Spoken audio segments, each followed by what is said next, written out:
여러분 안녕하십니까? 오늘부터 여러분과 함께 초경량 무인 비행 장치, 즉 여러분들이 쉽게 알고 계시는 이제 드론 국가 자격에 대한 필기 시험 과목을 같이 공부할 저는 국제 드론 사관학교 박장환 원장입니다. 반갑습니다. 자, 오늘부터 같이 공부할 교재는 음, 골든벨에서 출간한 초경량 무인 멀티 헬리콥터 조종자 자격이란 교재입니다. 자, 이 교재를 강의 방식은 하나하나 차근차근히 짚어가면서 강의를 하도록 하겠습니다. 자, 그럼 먼저 교재의 제일 앞쪽 교재의 책의 구성을 한번 보도록 하겠습니다. 교재의 구성은 제일 먼저 이제 크게 4개 챕터로 구성이 되어 있습니다. 각 챕터마다는 이해를 돕기 위한 사파들이 있고요. 거기에 이제 전문 용어들에 대한 거는 전문 용어 해설이 또 같이 첨부되어 있으니까 내용들을 참고하시면 되겠습니다. 그 다음에 마지막 부분에는 각 장의 또 뒷부분에는 단원별로 해당하는 적중 예상 문제라는 것들을 편성해 놓았습니다. 이 부분은 이미 기출된 문제들이나 또 필요한 문제들, 예상 문제들에 대한 것들을 새로 편집을 해서 만들어서 제시를 해 놓은 거기 때문에 이 부분들은 각 내용 단원 끝날 때마다 여러분들께서 하나하나 다 풀어보시면 그 내용들이 충분히 숙지되도록 구성이 되어 있으니까 내용을 참조해 주시면 되겠습니다. 그 다음에 단원의 제일 마지막에는 모의고사로서 8챕터의 8파트의 모의고사를 구성을 해 놨으니까 실제 필기시험 보는 것처럼 40문제를 풀도록 그렇게 구성을 해 놨습니다. 이 부분까지 차근차근히 따라온다면 아마 필기시험은 무난하게 다들 합격하실 거라고 생각을 합니다. 자, 그 다음에 이제 여러분들 항상 교재를 볼 때 제일 중요한 게 이 목차입니다. 목차들을 먼저 보시고 그 다음에 이제 세부적으로 들어가는 게 좋겠죠. 이유는 여러분들 전체 숲을 보고 그 다음에 각 숲에 어떤 나무가 있는지들을 봐야 이제 정확히 전체를 이해를 할 수가 있죠. 마찬가지로 이 목차를 보시면 제일 첫 번째는 이제 부속서라 그래서 초경량 무인 비행 장치에 대한 제반 시험에 대한 제반 설명이 포함되어 있습니다. 두 번째로는 첫 번째 과목인 무인 항공기 운용에 대한 부분, 그 다음에 두 번째 과목은 항공 역학, 세 번째는 항공 기상, 네 번째는 항공 법규, 그 다음에 다섯 번째 장에는 모의고사로 이렇게 장절이 편성되어 있습니다. 자, 그럼 오늘 첫 번째 시간이니까 오늘은 이제 여러분들 제반 무인 비행 장치 또는 초경량 드론에 대한 국가 자격이 어떻게 시험이 구성되어 있는지 또는 이게 과연 좀 어떤 부분들이 좀 공부를 해야 되는지 이렇게 과목이나 시험 구성이나 이런 부분에 대해서 많이 궁금하실 텐데요. 이런 부분에 대해서 오늘 좀 설명을 먼저 드리도록 하겠습니다. 자, 페이지는 여러분들 8쪽입니다. 8쪽.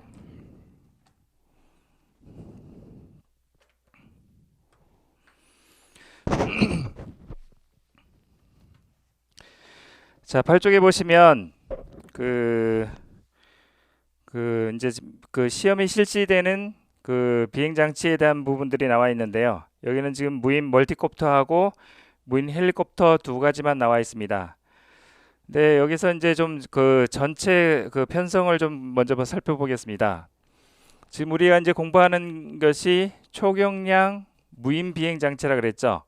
그러면은 이 초경량 무인 비행 장치라 그랬는데 그러면 초경량 비행 장치는 전체적으로 어떻게 구성되어 있는지 그 부분부터 먼저 좀 살펴보도록 하겠습니다.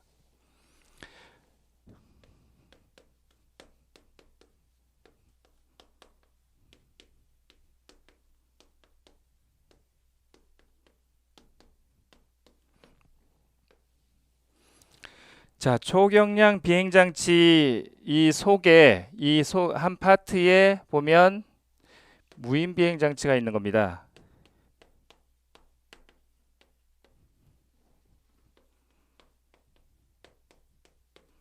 무인 비행장치가 있고요. 이 초경량 비행장치에는 전체적으로 보면 동력 비행장치가 있고 무동력 비행장치가 있습니다. 여기에는 이제 뭐 비행선, 낙하산 뭐 여러 가지가 있고요. 여기에는 이제 초경량 비행기, 그다음에 헬리콥터, 그다음에 여러 가지 그 동력 패러글라이더 이런 부분들이 있습니다. 이 여러 가지 이제 그 중에 한 파트로서 이 무인 비행 장치가 그 포함이 되어 있는 겁니다. 그래서 이 무인 비행 장치는 원래는 2010 법규가 개정되기 전까지는 기존의 초경량 비행 장치로 포함이 안 돼 있다가 2009년도에 여러분들 이제 이것도 좀 알아두셔야 되는데 그 무인 헬리콥터가 그 전북 임실에서 인사사고가 났습니다. 그때 당시에 조종사가 사망을 했어요. 그래서 그때부터 이 무인 비행 장치도 그 안전 관리를 해야겠다는 그런 취지에서 이제 법규 속으로 편입이 되게 돼 있는데 그때 이제 법규 속으로 편입을 되면서 이 포함된 게 명칭이 무인 비행 장치로 이렇게 표기가 됐고 이 속으로 들어가게 된 겁니다. 그래서 기존의 이 동력 비행 장치 지금 현 자격 체제가 보면 기존의 이 초경량 비행 장치의 자격 체계를 그대로 좀 많이 포함을 하고 있습니다. 거기에 무인 비행 장치의 특성을 좀 포함해서 이제 시험이 편성이 됐는데 기본적인 제도의 틀은 이 초경량 비행 장치의 자격 제도에 그 시험 제도에 포함되어 있습니다. 그러면 이제 무인 비행 장치는 그러면 또 어떻게 구성이 되어 있냐? 무인 비행 장치는 크게 무인 비행기, 두 번째로 무인 헬리콥터,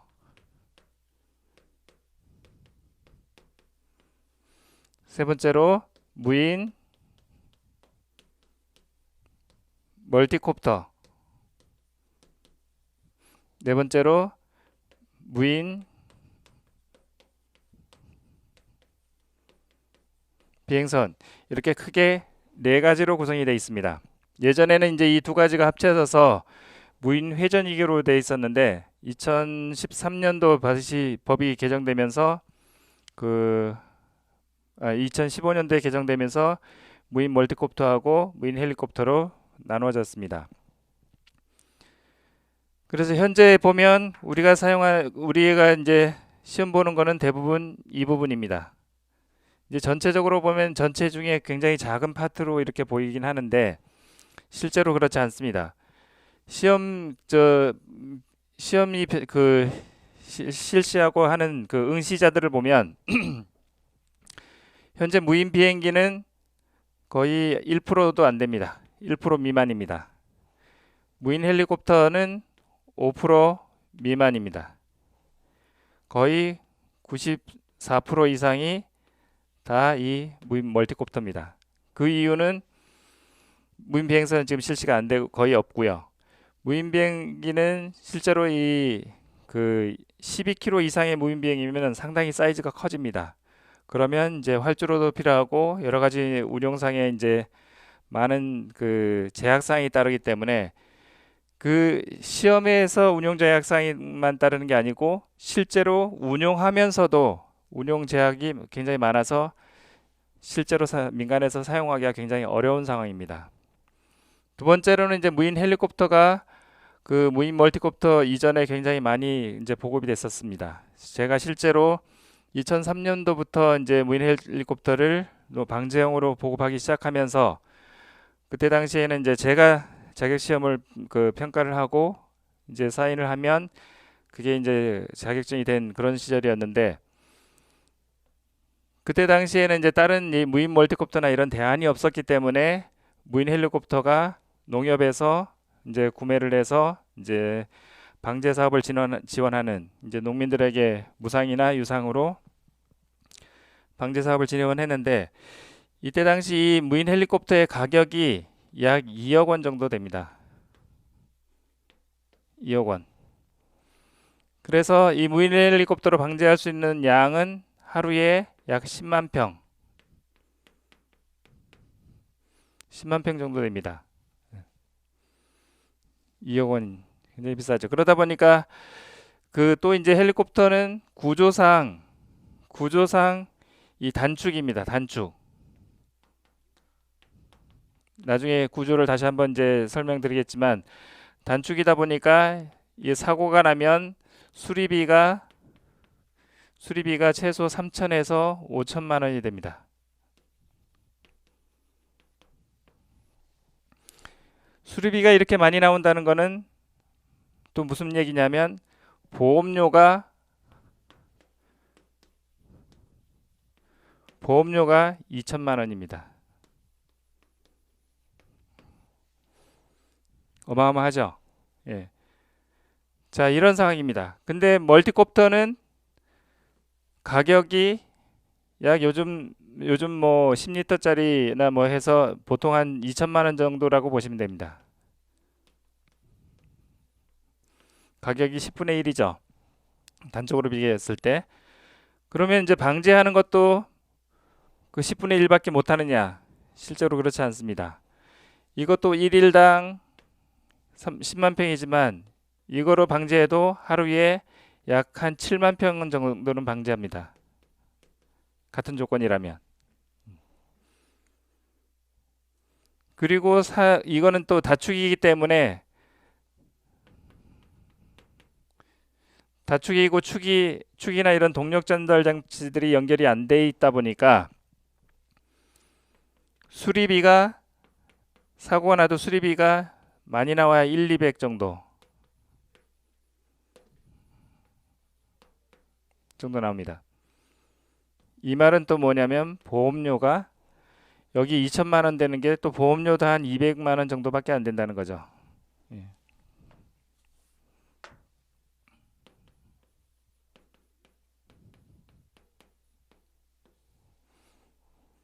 자, 이런 상황이다 보니까 여러분들 선택한다 그러면 똑같은 방제 업무를 하기 위해서 드론을 선택한다 그러면 어떤 걸 선택하시겠어요? 장비를 선택한다면 당연히 멀티콥터를 선택할 수밖에 없겠죠.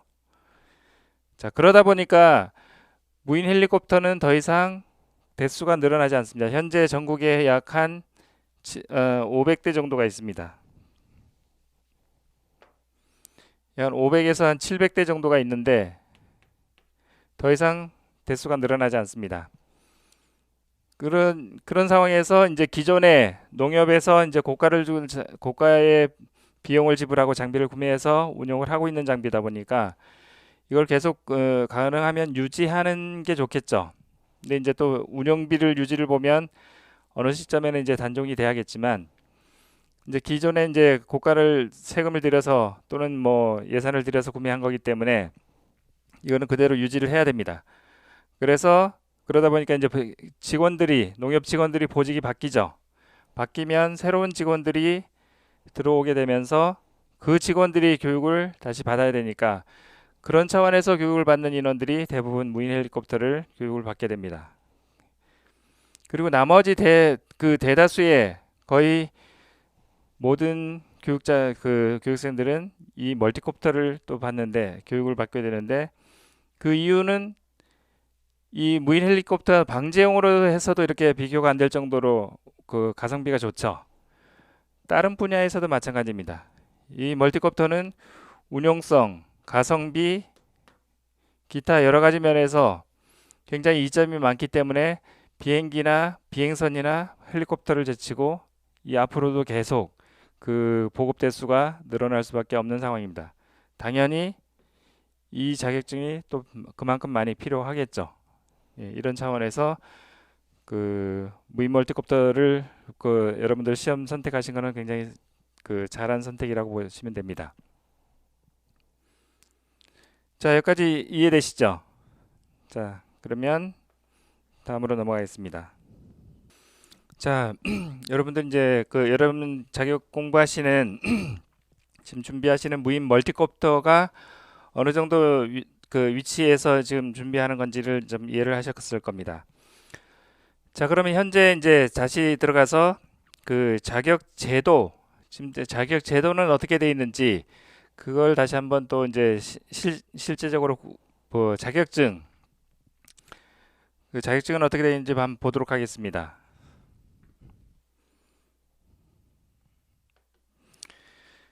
자, 무인 비행 장치의 자격증제는 첫 번째로 기본 자격증이 있습니다.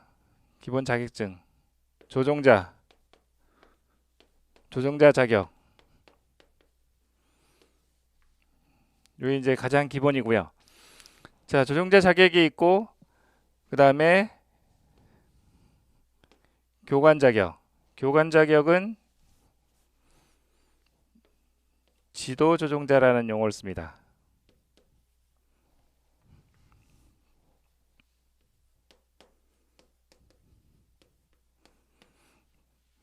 그 다음에 평가 지도 조종자가 있습니다. 그게 이 세 가지로 구분이 되어 있습니다. 이 조종자 자격은 요건이 그러면 어떻게 되느냐? 기본적으로 그 학과 이제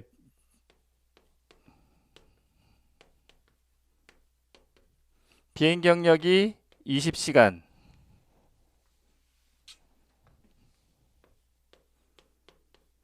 20시간이 필요합니다.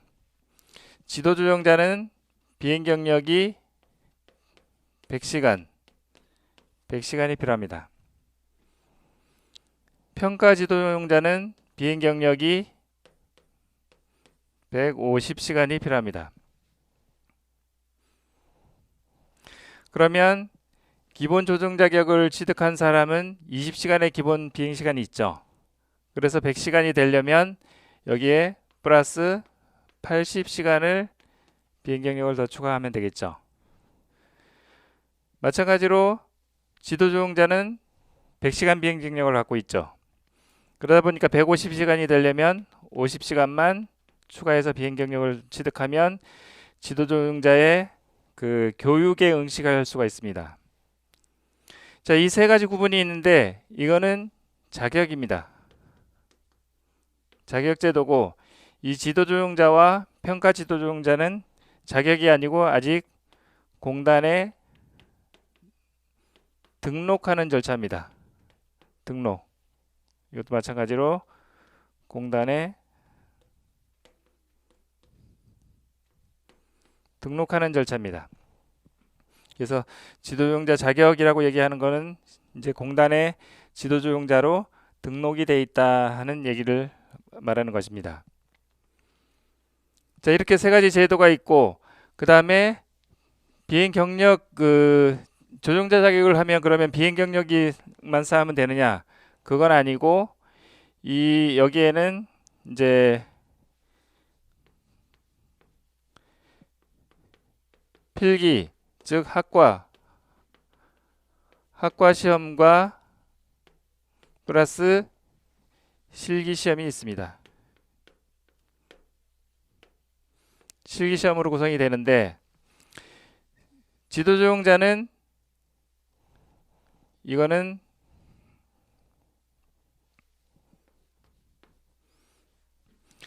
(100시간의) 비행 경력을 소유한 자가 공단의 교관 과정을 접수를 하게 되면 됩니다. 이 교관 과정은 3일짜리 과정이고요. 그래서 마지막 날에 필기 시험을 보게 됩니다. 마지막 날 이제 3일째 되는 날에 필기 시험을 봅니다. 자, 이 평가 지도종자는 그러면 뭘 하느냐? 어떻게 절차를 하느냐? 공단의 교관 과정, 평가 교관 과정이 있습니다. 일종의 연수 과정이죠, 연수.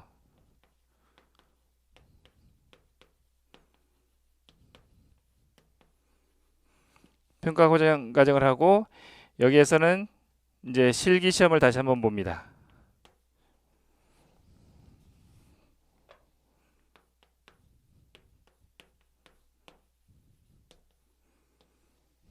자, 이 실기 시험하고 여기 실기 시험은 기존의 코스, 이제 그 이따 설명드릴 그 비행 코스하고 코스는 똑같습니다.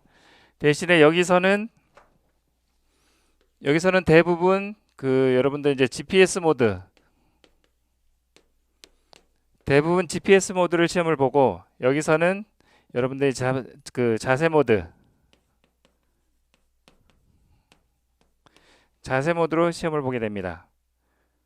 굉장히 좀 조금 더 난이도가 있죠. 사실 많이 난이도가 높습니다. 예. 자, 이런 시험을 과정인데 우리가 여기 공부하고 있는 이제 첫 번째 관문이 가장 먼저 통과해야 되는 이 첫 번째 관문이 이제 필기 시험이 됩니다. 이 필기 시험은 그게 이제 공단의 그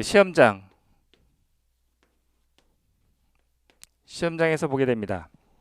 여기는 이제 서울, 대전, 부산, 광주 이렇게 전국에 4군데의 시험장이 있습니다. 여기서 이제 시험을 보시면 되고요. 여기 시험 보는 과목은 지금 아까 그 말씀드린 이제 4과목,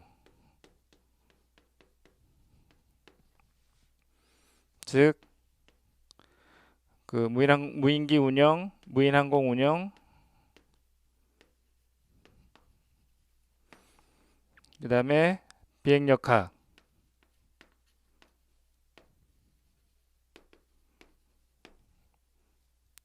항공기상, 항공법규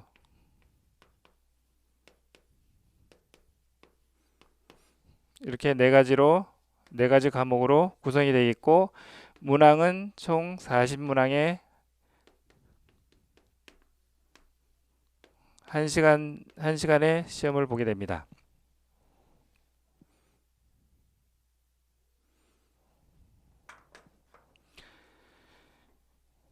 자, 근데 조금 궁금한 게 그러면 이제 필기 시험을 합격을 하고 실기 시험을 보려고 하는데 바로 학과 시험만 합격하면 실기 시험을 바로 볼 수 있느냐? 그게 가능하지 않습니다. 자, 이 실기 시험을 보기 위해서는 실기 시험 응시 자격 부여 절차가 있습니다. 자격이라는 게 그 먼저 부여를 받아야 됩니다. 그래서 이 실기시험 응시 자격을 부여받기 위해서는 여기에 이제 부여받기 위해서는 그 20시간의 비행 경력 증명,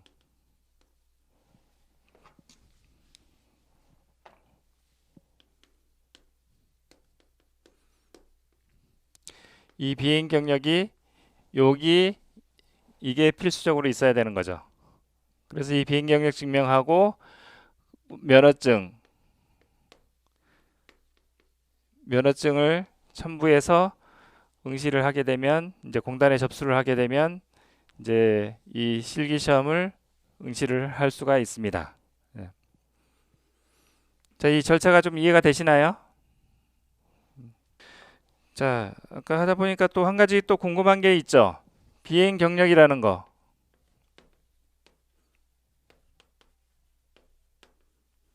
비행 경력은 그럼 어떻게 하느냐? 어떤 비행 경력을 말하느냐? 우리가 완구용으로 갖고 있는 그 이제 여기에는 이제 20시간이 기본 조종 자격을 위해서는 20시간이 필요한데 그럼 우리 아무 드론이나 날리면 되느냐? 그건 아닙니다. 여기에 20시간은 어떤 장비를 가지고 날려야 되냐면 12kg을 초과하는 12kg을 여기는 이제 자중 12kg 초과하는 비행체를 가지고 비행체고 그 다음에 또 그 지방항공청에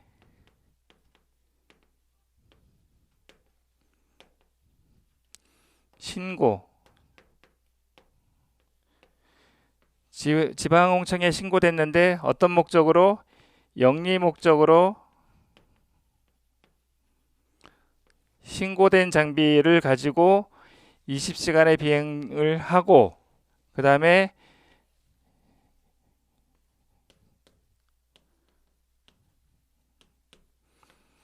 지도조종자의 그 비행했다는 확인 서명을 받은 비행 경력 증명서, 비행 경력 증명서가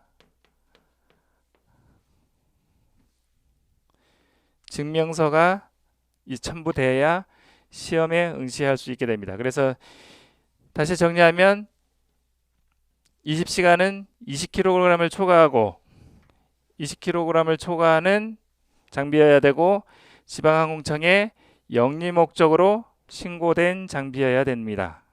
이저런 장비를 가지고 이제 비행을 해야 그 비행 경력으로 인정을 받을 수가 있습니다. 자, 그럼 이 정도 장비면 어떤 장비냐면 여러분들 이제 아까 그 농업용 10kg, 10리터를 탑재할 수 있는 장비들이 대부분 여기에 해당한다고 보시면 되겠습니다. 자, 여기 이제 교재 8페이지부터 여러 가지 쭉 설명해 놓은 그 내용들을 여러분들 간단히 요약해서 지금 설명을 드렸습니다. 그 교재 내용들을 보시면 다시 한번 쭉 읽어 보시면 이제 이해가 되실 겁니다. 자, 여기 이제 11쪽에 보면 필기 시험은 어떻게 될까 했는데 보면은 필기 시험 면제 기준이라는 게 나옵니다. 면제 기준. 자, 이거는 무슨 말이냐? 필기 시험을 면제받고 싶은데 면제받을 수 있는 요건이 뭐가 있느냐? 이거는 딱 한 가지 있습니다. 네.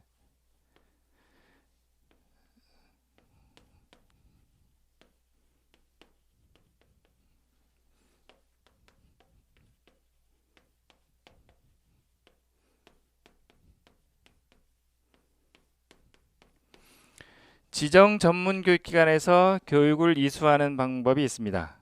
자, 그러면 지금 교육기관이 그러면 또 뭐가 있냐? 교육기관을 살펴보면 교육기관은 크게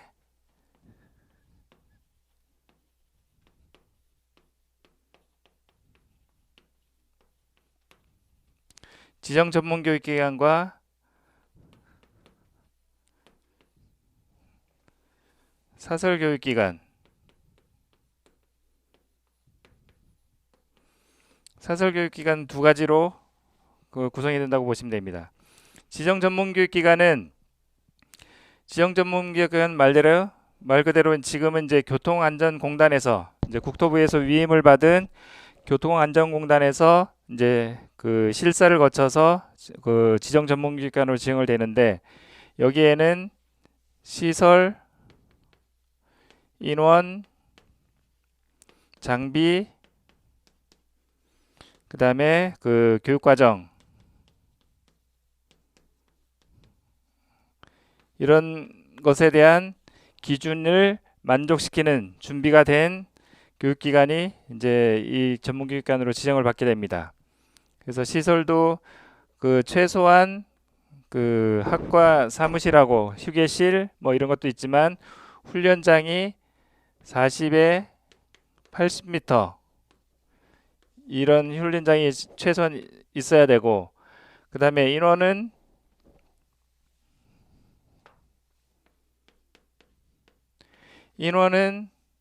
최소 교관 2명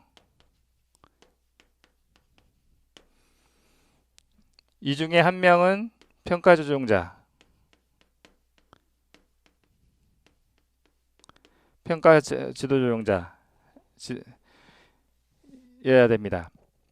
자, 여기서 아까 자격제도 중에 평가 지도 조종자라고 나와 있는 부분이 있었죠. 그 조종자하고 지도 조종자, 평가 조종자 이 세 가지가 있었는데 조종자는 말 그대로 그냥 기본 자격이고요. 지도 조종자는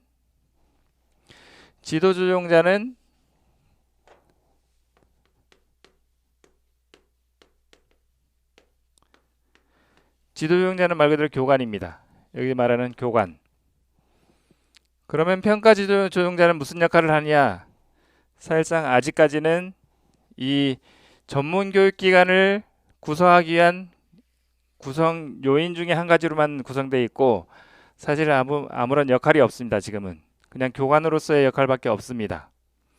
이제 향후에는 이 평가 조정자가 이 교육기관에서 안전관리자가 역할을 하는 것이 바람직할 거라고 생각을 합니다.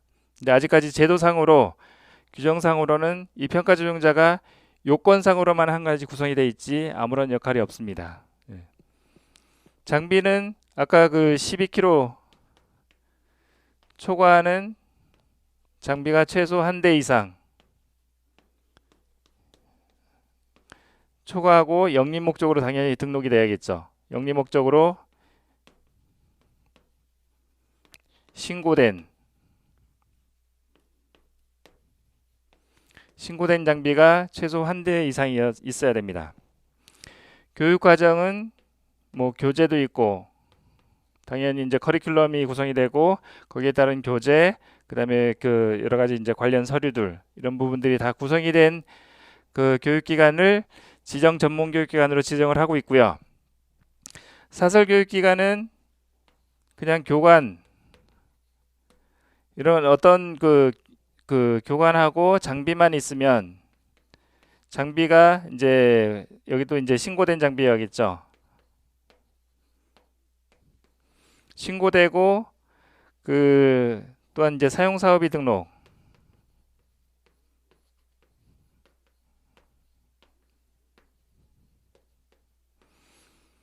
요 세 가지 요건만 갖추면 이 교육을 진행을 할 수가 있습니다. 여기에서는 당연히 이제 사용 사업도 등록이 돼야 되고요. 공단 저기 그 지방공청의 사용 사업 등록은 먼저 그 시행이 돼 있어야 되고요. 자, 이런 교육기관을 거쳐서 이제 지정 전문 교육기관, 사설 교육기관 이렇게 있다 보니까 지정 전문 교육기관이 굉장히 좀 까다로운 절차를 가지고 좀 체계적으로 좀 교육할 수 있는 원래 이제 체계적으로 교육을 하라고 이제 이렇게 지정을 하는 겁니다. 이런 시설을 가지고 체계적으로 교육을 하라고.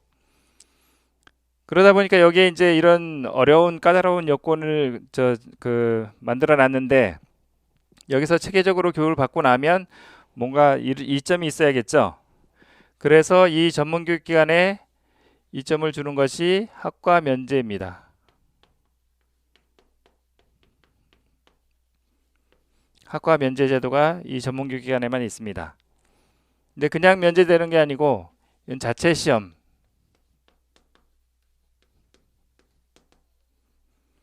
자체 시험으로 대체가 되는 상황입니다. 이제 사설교육기관은 그래서 지정 전문 교육관은 이제 실기 시험만 보면 되죠.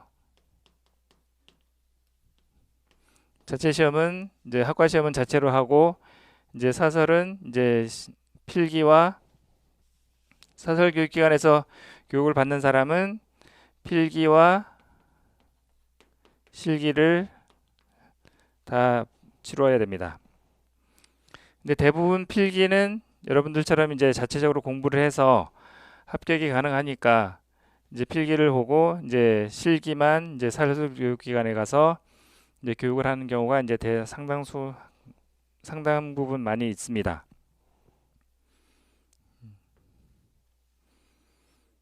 저희 학과 시험 면제라는 부분 이해되시죠? 그리고 이제 전문교육기관하고 비전문교육기관의 구성 이런 부분도 이해가 되시리라 생각합니다. 자, 그 다음에 이제 교재로 다시 돌아와서 보시면 이제 8쪽은 다 설명을 드렸고요. 자, 그 다음에 13쪽에 보면 실기시험은 이렇게 하고 설명이 되어 있습니다. 자, 이렇게 좀 여러 가지 많은 문구로 좀 설명이 되어 있는데, 자, 그럼 실기시험은 어떻게 구성이 되는지 잠깐 설명을 드리도록 하겠습니다. 자, 실기시험은 실기시험장이 이제 이렇게 구성이 되어 있습니다. 자, 여러분들 이제 교육을 받더라도 이것처럼 똑같은 구성된 이제 교육장에서 교육을 받을 텐데,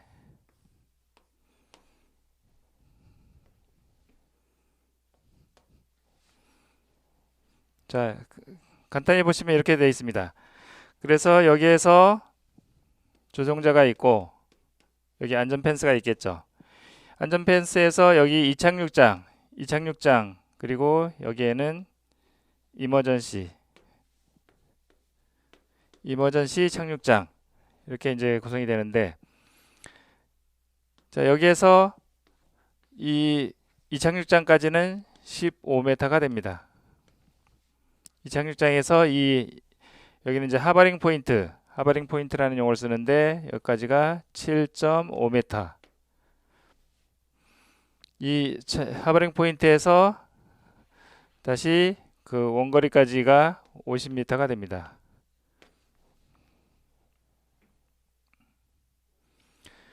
자, 그래서 여기서 최초 이제 처음 시험은 여기에서 이륙을 하겠죠. 비행 점검을 하고 이륙을 합니다.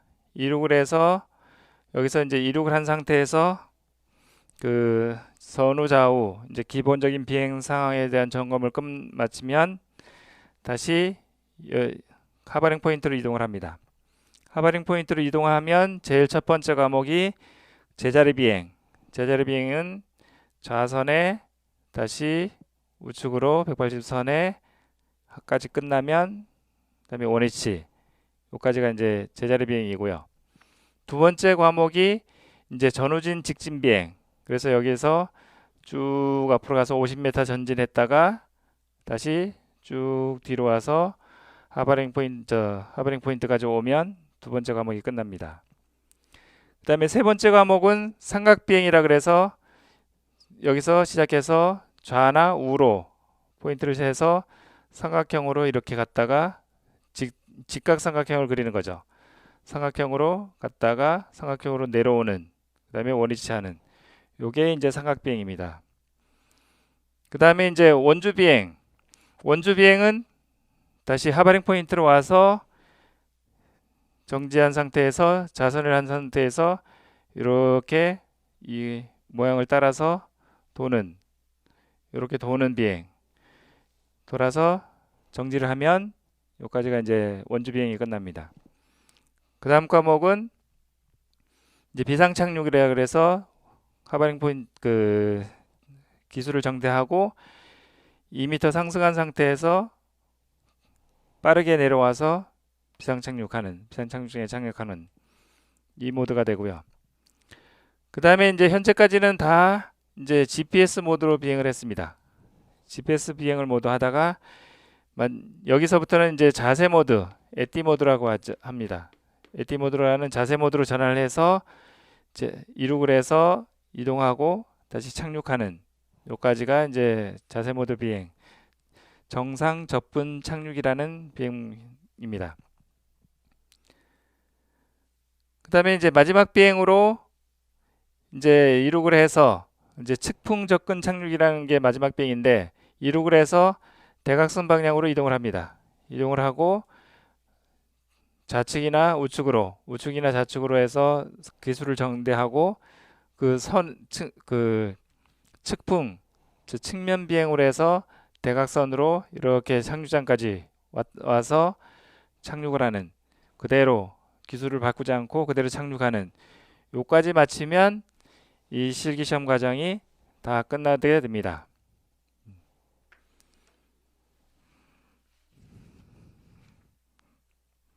자, 실기시험 절차는 알겠죠?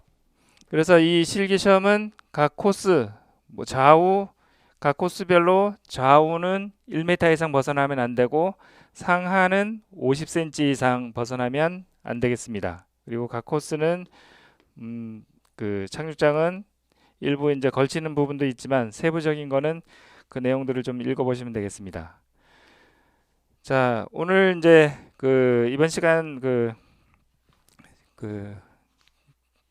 초경량 무인비행장치 국가자격 또는 드론 조종자 국가자격에 대한 전반적인 사항들을 쭉 설명을 드렸습니다. 자, 내용들은 다 이해가 되셨으리라 생각을 하고요. 이해가 안 되시는 부분이 있으면 언제든지 질문을 남겨주시면 답변을 드리도록 하겠습니다. 자, 오늘 이번 시간 수고하셨습니다. 감사합니다.